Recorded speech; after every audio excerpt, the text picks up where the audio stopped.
오늘 말씀의 제목은 왕의 초청, 일어나 함께 가자라는 말씀의 제목으로 한번 말씀을 묵상해 보았습니다. 여러분이 아시다시피 아가서는 우아할 그리고 노래가 우아한 노래입니다. 노래 중에 노래이죠. 노래 중에 노래, 사랑의 노래라서 그렇게 부릅니다. 한 남자와 한 여자의 순진무구한 사랑을 다루고 있습니다. 하나님께서 인간을 창조하신 목적이 무엇일까요? 하나님이 인간을 사랑하기 위해서 창조하셨습니다. 그리고 인간은 서로가 서로를 사랑하라고 우리를 창조하셨습니다. 인간의 사랑 안에서 더 풍성한 하나님의 사랑을 배워가고 그 하나님의 사랑을 알아가기 위해 이 Song of Songs, 노래 중에 노래라는 아가서를 통해 사랑을 말씀하고 있습니다. 이 아가서의 주제는 신부의 여정이라고 제가 한번 생각해 보았습니다. 신부가 되기 위해서 한 남자와 한 여자가 만나 사랑을 합니다. 사랑에 빠집니다. 사랑에 빠져서 그들이 마음이 연합하여 이제 결혼을 하게 됩니다. 결혼을 해서 성숙해진 듯하나 또 갈등이 있고 고난이 있고 시험이 있었습니다. 그러나 그 갈등과 고난과 시험을 끝내는 극복하고 신랑과 온 마음으로 온 뜻을 다하여 연합하여 결국은 신랑의 사역에 동력하게 되는, 그리고 신랑의 영광에 연합하게 되는 신부의 여정을 말하고 있습니다. 잠언서는 왕의 지혜라고 말할 수 있습니다. 전도서는 왕의 참 기쁨이라고 말할 수 있다면, 이 아가서는 왕의 초청, 왕의 청혼, 왕의 프로포즈가 아닌가 생각해 봅니다. 예표적으로는 여러분이 아시다시피 그리스도, 신랑 되신 그리스도와 교회된 신부의 사랑 얘기로 예표적으로 말씀하고 있습니다. 오늘 4절에서 5절 말씀 우리 함께 읽고 시작하겠습니다. 시작. 그가 나를 인도하여 잔치집에 들어갔으니 그 사랑은 내 위에 깃발이로구나. 너희는 건포도로 내 힘을 돋고 사과로 나를 시원하게 하라. 내가 사랑함으로 병이 생겼음이라. 네. 신랑이 인도하여 간 집은 잔치집입니다. 네, 여러분, 잔치집은 어떤 곳입니까? 사람들이 많이 모입니다. 그리고 즐거운 곳입니다. 기쁨과 한의가 있는 곳이지요.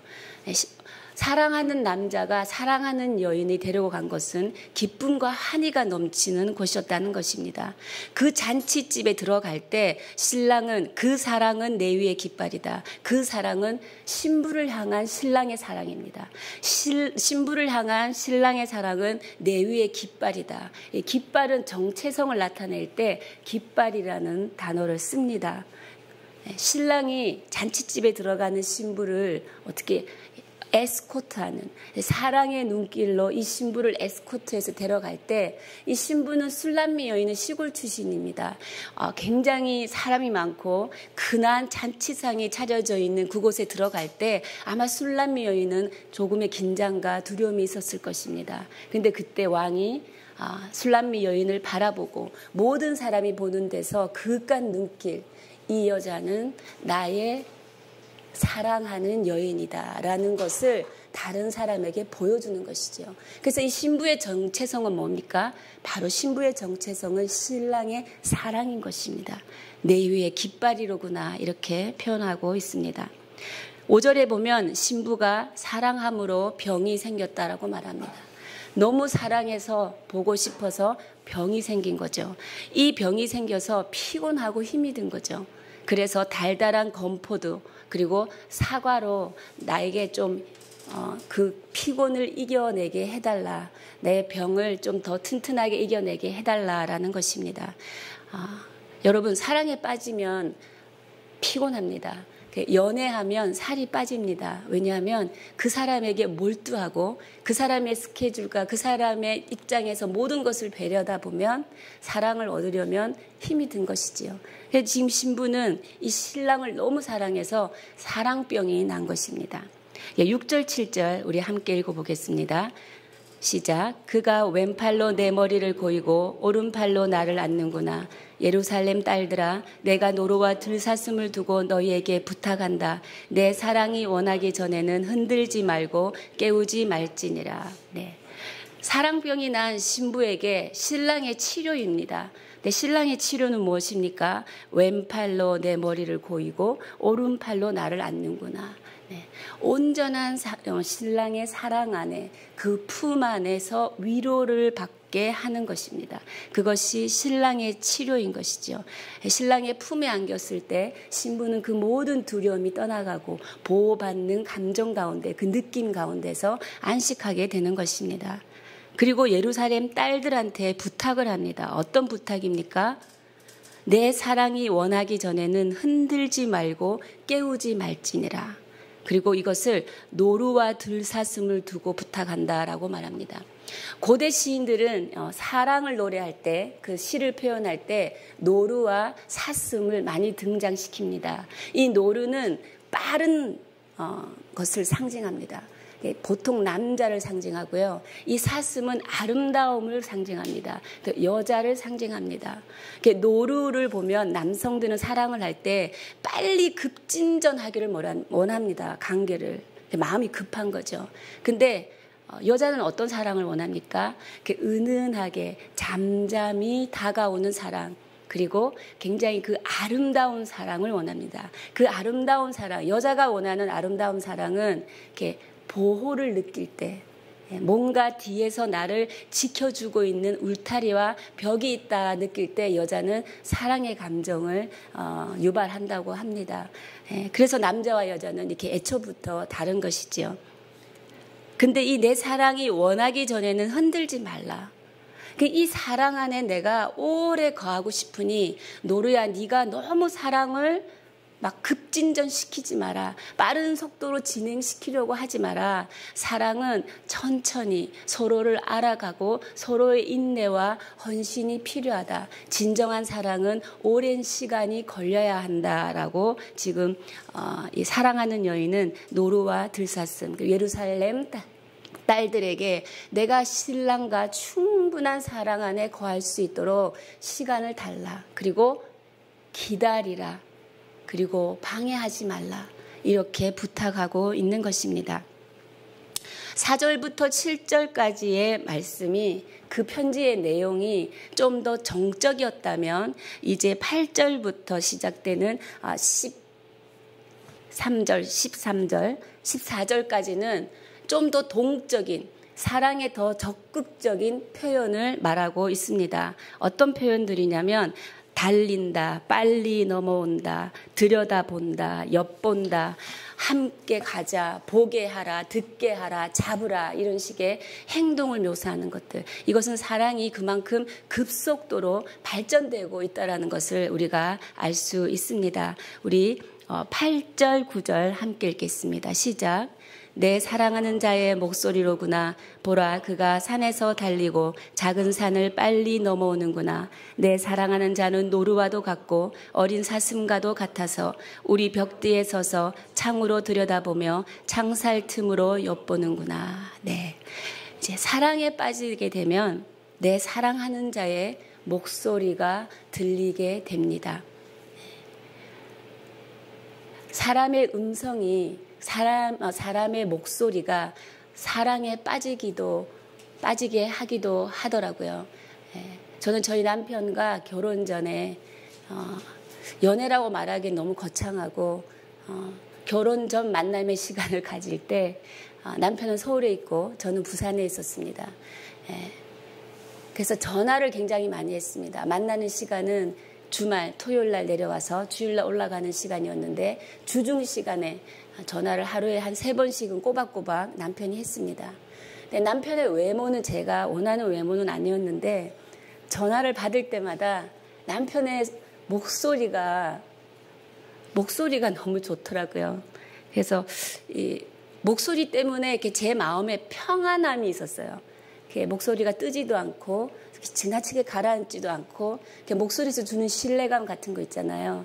아까도 말했지만 여자들은 그 신뢰감을 느낄 때 내가 이 사람으로부터는 뭔가 보호를 받을 수 있겠구나. 나의 울타리가 되어줄 수 있겠구나라는 마음이 들 때 여자는 사랑이 생기지 않습니까?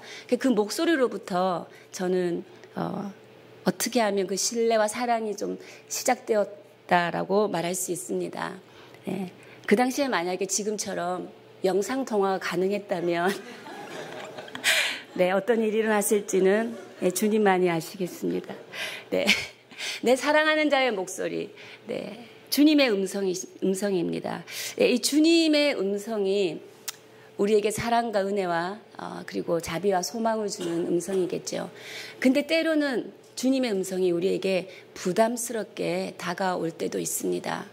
부르심에 관한 거라든지 비전에 관한 거라든지 준비가 안 되어 있는 상태에서 주님이 말씀하실 때가 있습니다. 네, 때로는 부담스럽지만 그 부담마저도 주님께서는 은혜의 열매를 맺게 하시는 분이신 줄 믿습니다. 네, 그가 이제 산에서 달리고 작은 산을 빨리 넘어온다라고 말합니다. 사랑하는 사람을 보고 싶어서 굉장히 빠른 속도로 빨리 넘어오고 있는 것을 압니다. 사랑하는 자가 기다리고 있다라고 생각한다면 막 그녀를 만나기 전 100m 그때부터는 막 걸음이 빨라지죠. 네, 특별히 또 내가 사랑하는 사람이 기다린다 생각하면 몇 초라도 빨리 만나고 싶은 심정이죠. 그런데 9절에 보면 그렇게 사랑하는 사람 보고 싶어서 빨리 달려왔는데도 불구하고 벽 뒤에 서서 창으로 들여다보며 창살 틈으로 엿보는구나 라고 말하고 있습니다. 저는 이 구절이 너무나 로맨틱했습니다. 너무 보고 싶어서 달려왔는데 그 속도로 시작한다면 문을 젖히 열고 들어가서 여자친구 집에, 여인의 집에 들어갔어야 합니다. 막 달려와서 문을 열고 내가 보고 싶어 왔어 이래야 되는데 그렇게 급하게 달려와서는 들어가지도 못하고 집 앞에 서서 그것도 벽 뒤에 숨어서 이렇게 살펴보고 있는 것입니다. 창틈으로 엿보고 있는 것입니다. 저는 여기서 이 남자의 심정이 어땠을까? 이런 심정이 있었을 거라 생각합니다. 우연이라도 나와줬으면 좋겠다.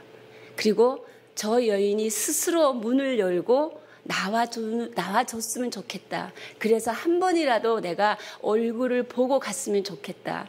이 뭔가의 더 긴장감, 사랑의 긴장감이 더 고도로 깊어지고 또 사랑에 대한 애달픈 마음이 더 전달되는 것 같습니다. 제가 드라마를 보고 있다가 이 장면이 생각났는데요. 사랑하는 여인이 술에 취해서 택시를 겨우 잡는데 사랑하는 남자가 뒤에서 운전을 하고 그 택시를 따라가는 거예요. 그리고 그 여인이 내려서 술에 취해서 집에도 못 들어가고 계단에 앉아 있는데 그 남자가 건너편 쪽에서 나무 뒤에 숨어서 지켜보는 거예요. 왜? 보호해주기 위해서. 야밤에 여인이 술에 취해 있으면 누군가가 위험에 처할 수 있는 사건이 생길 수 있잖아요.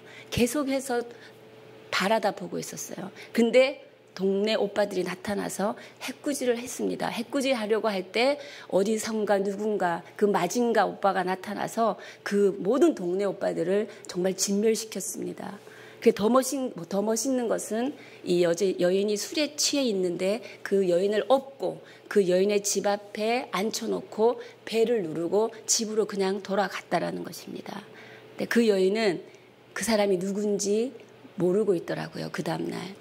제가 그 장면을 보면서 저런 사람이 있다면, 저런 사랑이 나를 지켜준다면 얼마나 행복할까.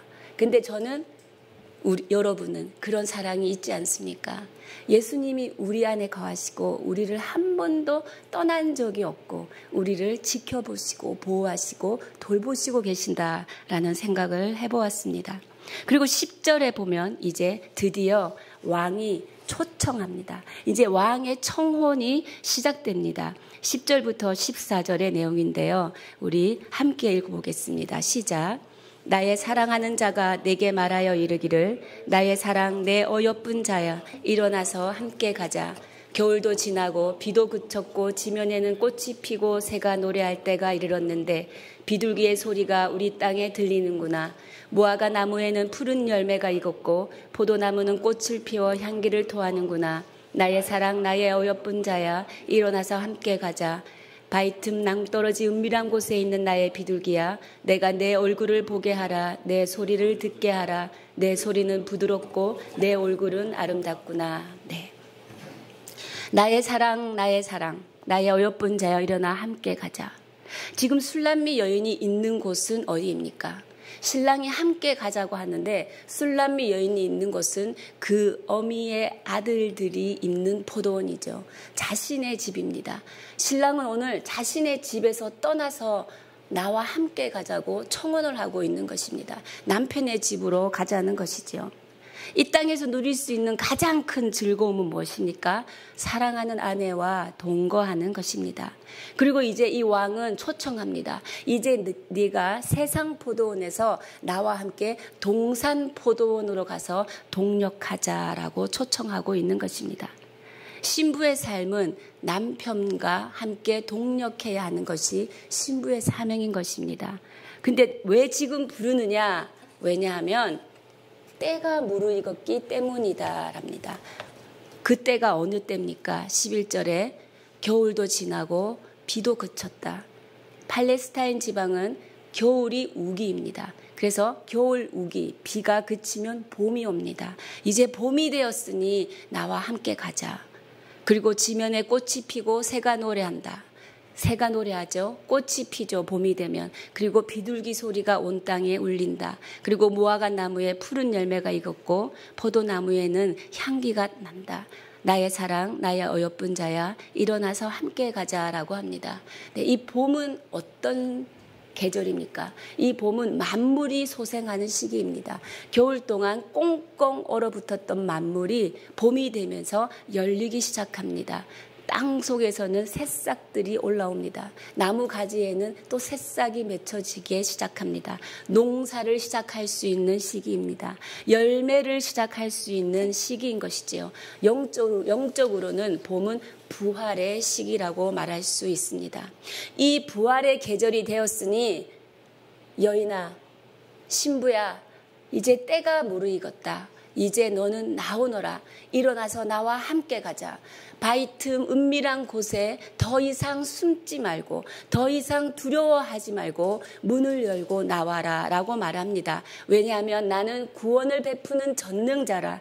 네가 무엇을 두려워하느냐라고 말씀하고 계시는 것입니다. 여러분이 지금 혹시 겨울의 시간을 보내고 계십니까? 질병의 아픔으로, 물질의 결핍으로, 관계의 아픔으로, 사업의 아픔으로, 여러 가지 아픔으로, 연약함으로, 어려움으로 겨울의 시간을 보내고 계십니까? 겨울의 시간을 보내고 계신다면 이제 지금 여러분을 부르시는 하나님의 초청을 믿음으로 받아들이시기를 축복합니다. 하나님께서는 내가 구원을 베푸는 전능자라고 합니다. 지금 그 문제가 있다 할지라도 너의 목소리를 내가 듣게 하라. 너의 얼굴을 내가 보게 해달라고 말씀하시면서 내 앞에 나와달라고 합니다. 내 앞에 나오면 나는 구원을 베푸는 전능자니 너가 가지고 있는 어두움들 그리고 눌려져 있는 모든 문제 그 어둠의 권세를 내가 파하는 구원의 전능자라는 것입니다. 믿음으로 나와서 반응하여 나의 앞으로 나와 내 앞에 엎드려 기도하라. 하나님께서 그리고 나와 함께 동력하자. 나의 영광에 참여하자. 지금 왕이 우리를 부르고 계신다는 것입니다. 시편 57편의 다윗은 내 영혼이 확정되었다라고 합니다. 시편 57편의 다윗의 상황은 사울에 쫓기면서 사울을 피하여서 굴 속에 있을 때입니다. 겨울의 시간이죠. 두려움의 시간입니다. 그때 얼마나 웅크리고 싶었겠습니까? 얼마나 낭망되는 시간입니까? 근데 다윗은 주님 앞에 말합니다. 매 순간 결단합니다. 내 영혼이 확정되었으니 내가 주를 찬송하리로다. 비파야 수금아 찬양하라. 내가 새벽을 깨우리로다. 새벽을 깨운다. 새벽 시간은 가장 안전하게, 가장 편안한 마음으로, 그리고 가장 잠의 유혹이 많은 시간입니다. 그냥 이렇게 그대로 웅크리고 가장 있고 싶어지는 시간이죠. 그 새벽을 깨워야 된다라고 말하는 거죠. 그것은 뭐냐면 이제 더 이상 너희의 눌림으로 방 안에 갇혀 있지 말고 이제 문을 열고 나오라는 것입니다.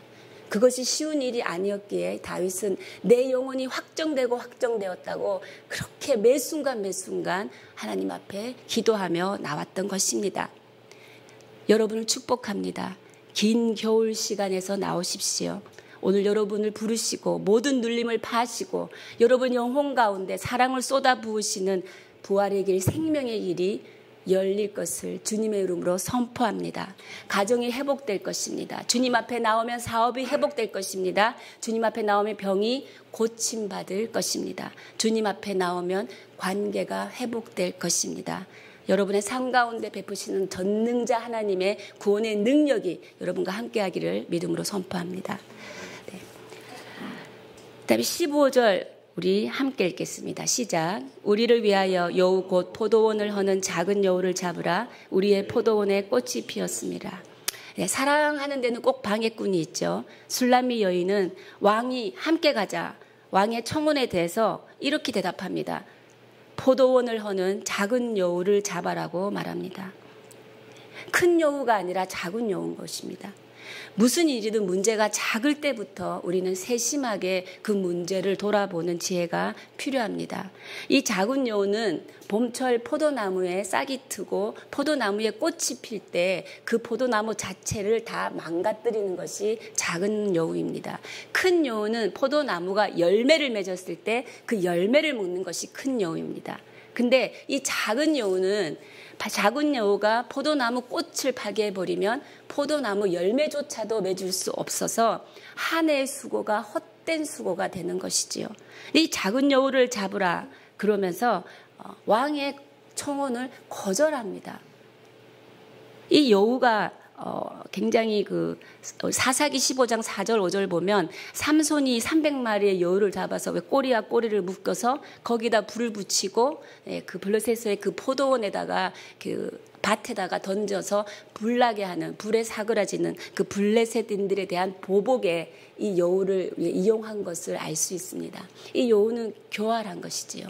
근데 이 작은 여우를 잡아라. 작은 여우가 당신과 나하고의 사랑의 관계를 파괴하고 있다. 그래서 신부는 지금 왕의 초청에 잠시 주춤하는 것입니다. 여러분 안에 작은 여우는 무엇입니까? 여러분 안에 작은 여우, 내가 사랑받을 만한 사람인가? 열등감, 죄책감, 그리고 나의 실수가 이렇게 있는데, 나의 허물이 이렇게 큰데 내가 어떻게 하나님의 부르심의 동력에 함께 갈 수 있을 것인가? 그런 마음이 있다면 그것은 작은 여우의 짓입니다. 여러분은 주 예수 그리스도의 보혈의 공로로 하나님께서 자녀로 삼아주신 거룩한 제사장들입니다. 다시 한번 자신의 정체성을 예수 그리스도의 신랑 안에서 확인하고 그 하나님의 사랑의 힘으로 주 앞에 나오기를 바랍니다.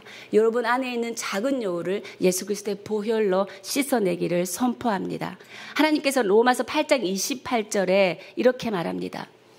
다 함께 읽겠습니다. 시작. 우리가 알거니와 하나님을 사랑하는 자 곧 그의 뜻대로 부르심을 입은 자들에게는 모든 것이 합력하여 선을 이루느니라. 아멘. 그렇습니다. 우리의 허물과 실수가 있다 하더라도 하나님께서는 그 모든 것을 합력하여서 선으로 만들어내겠다 약속하셨습니다. 그래서 우리는 나아가면 될 줄 믿습니다. 여인의 정체가 무엇입니까? 여인의 정체가 우리가 2장 2절에 보면 이렇게 나옵니다. 여인의 정체성. 여자들 중에 내 사랑은 가시나무 가운데 백합가라는 것이지요. 그냥 백합화가 아니고 가시나무 가운데 백합가라는 것입니다. 가시나무 가운데 백합화. 바람이 불면 가시에 찔립니다. 바람에 흔들릴 때마다 가시에 찔립니다. 가시에 찔리면 백합화의 향기는 더 짙어집니다. 그 향기는 더 멀리 퍼집니다. 하나님께서 우리를 이리 가운데 양을 보냈다라고 말을 합니다. 우리의 상황과 환경은 그런 상황 속에 존재할 것입니다. 가시와 같은 상황 속에 존재함에도 불구하고 흔들릴 때마다 찔림을 당하더라도 믿음으로 하나님의 부르심에 순종하며 나올 때 하나님께서는 하나님의 영광과 함께 연합하는 그 인생을 내가 만들어 주겠다. 내가 너에게 나의 영광과 연합하는 인생이 되게 하겠다. 오늘 말씀하고 계십니다. 제 개인적인 간증이 있습니다. 나의 사랑 내 어여쁜 자여 일어나서 함께 가자. 이 말씀은 제가 살아계신 하나님의 음성으로 처음 지금까지 한 번 직접 음성을 들었습니다. 순양아 일어나서 나와 함께 가자. 하나님의 음성이었습니다. 부드러운 음성이었습니다. 그렇지만 저에게는 너무나 부담스러운 음성이었습니다. 제가 어떻게 주님과 함께 갑니까? 주님께서 또다시 순양아 나와 함께 가자. 일어나서 나와 함께 가자라고 말씀하셨습니다. 저의 인생이 오늘 목회자의 길로 걸어오게 된 것은 하나님의 살아계신 음성으로 저를 불러주셨기 때문입니다. 안 그러면 저는 이 길을 올 수 없는 사람입니다. 부족하고 연약하고 허물 많고 실수 많은 제가 어찌 이 길을 걸어올 수 있겠습니까? 준비가 되지 않은 저에게 하나님께서 순양아 일어나 함께 가자 말씀할 때 3번 거부하다가 왜 3번을 거부했는지 모르겠습니다. 3번을 거부하다가 순종하게 되었습니다. 오늘도 살아계신 하나님의 생생한 음성이 여러분 가운데 말씀하실 줄 믿습니다. 오늘 이 본문이 오늘 또 저에게 또 아침에 묵상으로 나눠줄 수 있는 기회를 주신 게 또 하나님의 인도하심이 아닌가 싶습니다. 저에게 살아있는 말씀으로 일어나 함께 가자라고 들려온 주님의 음성이 오늘 여러분 가운데 여러분이 생생하게 듣는 주님의 음성이 되기를 주님의 이름으로 축복합니다. 네, 함께 기도하시겠습니다. 살아계신 주님, 긴 겨울 밤을 지나고 있습니다. 그러나 이제 그 긴 겨울 밤에 묶이지 않고 눌리지 않고 제가 이제 문을 열고 나오려고 합니다. 하나님의 부르심에 순종하며 신랑 되신 예수 그리스도 그리고 그 신랑의 사랑 안으로 이제 들어가려 합니다. 주님 오시어서 기름 부어주시고 인도하여 주시옵소서. 주님, 하나님의 사랑, 신랑의 사랑을 받아들이고 그리고 신랑의 청혼을 담대히 받아들이며 나아가게 하여 주시고 우리의 모든 상황이 가시밭에 있어 찔림을 당한다 할지라도 낭망치 않고 두려워하지 않고 우리 문제로부터 일어나서 주님 앞으로 나와 기도할 때 사방의 8방의 문은 닫혀 있다 할지라도 하늘의 문은 열려 있을 줄 믿습니다. 주님, 하늘의 문을 열어 주시어서 주님의 생생한 음성을 듣고 오늘도 주 앞에 나온 주의 백성들 가운데 주의 힘과 주의 용기와 주의 능력을 부어 주시옵소서. 젖는 자 하나님, 구원을 베푸시는 적는 자 하나님 앞에 나와 하나님 엎드리며 간절히 그 마음의 모든 것을 토로할 때 하나님 그 영혼 가운데 아버지의 크신 사랑을 쏟아부어 주시고 하나님 그 영혼을 하나님께서 인생의 모든 여정을 인도하여 주시어서 마침내 주의 영광과 연합하는 인생 될 수 있도록 하나님의 온전한 복의 열매를 거둘 수 있는 인생이 될 수 있도록 주님 기름 부어 주시옵소서. 우리 함께 기도하며 나아가시겠습니다. 살아계신 하나님 아버지 감사합니다. 하나님 오늘도 겨울잠에서 깨어나게 하시고 긴 겨울이 지나 하나님 만물이 소생하는 봄이 왔으니 딸아 아들아 일어나 나와 함께 가자 부르시는 신랑의 음성 가운데 오늘도 담대히 그 발걸음을 떼며 나아갑니다. 살아계신 하나님 아버지 우리 가운데 주의 사랑을 부어 주시옵소서. 주님 그리하여 우리의 가정이 회복되게 하여 주시고 하나님 우리의 사업이 회복되게 하여 주시고 우리의 관계가 회복되게 하시고 무엇보다도 하나님의 사랑 안에서 주님의 사랑을 회복되는 귀한 시간 될 수 있도록 하나님 붙들어 주시옵소서. 주님 겨울잠에서부터 하나님 우리를 묶고 있는 그 모든 어려운 문제들에 하나님 우리가 눌리지 않게 하여 주시고, 그 문제들로 인하여 낭망치 않게 하여 주시고, 두려워하지 않게 하여 주시고, 낙심하지 않게 하여 주시어서 모든 어둠의 권세를 파쇄하시는, 구원을 베푸시는 전능자 하나님 앞에 나오는 하나님의 백성으로의 삶을, 하나님 신랑 안에서의 그 신부의 정체성을 다시 한번 확인하며 나올 수 있도록 하나님 믿음의 믿음을 더하여 주시옵소서. 신랑의 사랑 안에서 신부의 정체성이 확인되었듯이 주님, 오늘도 주님께서 우리에게 주시는 그 사랑 안으로 들어가 하나님의 사랑 안에 머물며 하나님의 사랑의 치료를 받으며 사랑의 위로를 받으며 내 영혼이 소생케 되며 내 영혼이 다시 한번 주 안에서 회복되는 하루가 될 수 있도록 주님 역사하여 주시옵소서. 살아계신 하나님, 우리를 향한 하나님의 사랑, 신부를 향한 신랑의 사랑, 그것이 우리의 깃발이 됩니다. 주님, 우리가 두려워할 것이 없고 낭망할 것이 없습니다. 구원을 베푸시는 전능자 하나님께서 우리로부터 겨울잠으로부터 일어나게 하셨고, 이제 그 겨울잠을 지나가게 하셨고, 겨울비가 지나가고 이제 봄의 소생의 계절, 부활의 계절을 맞게 하여 주셨으니 이제 믿음의 눈을 들어 믿음의 발걸음으로 그 부활의 길, 생명의 길로 나아가는 하나님의 백성 되게 하여 주시옵소서. 오늘 하루도 주의 사랑 안에 머물며 사랑 안에 충만하며 그 사랑 안에 오래도록 머물며 하나님 내 안에 있는 모든 아픔을 치유하여 주시고, 살아계신 하나님을 바라보며 한 걸음 한 걸음 믿음의 발걸음을 떼어나가는 담대한 주의 백성 되게 하여 주시옵소서. 모든 말씀 우리 주 예수 그리스도의 이름으로 기도하며, 지금 이 시간 우리 주 예수 그리스도의 은혜와 하나님 아버지의 크신 사랑과 성령의 위로 교통 역사하심이 나의 사랑하는 자야, 나의 어여쁜 자야, 일어나 함께 가자라는 왕의 초청에 믿음으로 결단하며 나서는 주의 백성들 머리 위에, 가정과 일터 위에, 사람 살리는 교회 위에 지금으로부터 영원까지 함께 하시기를 간절히 축원하옵나이다. 아멘.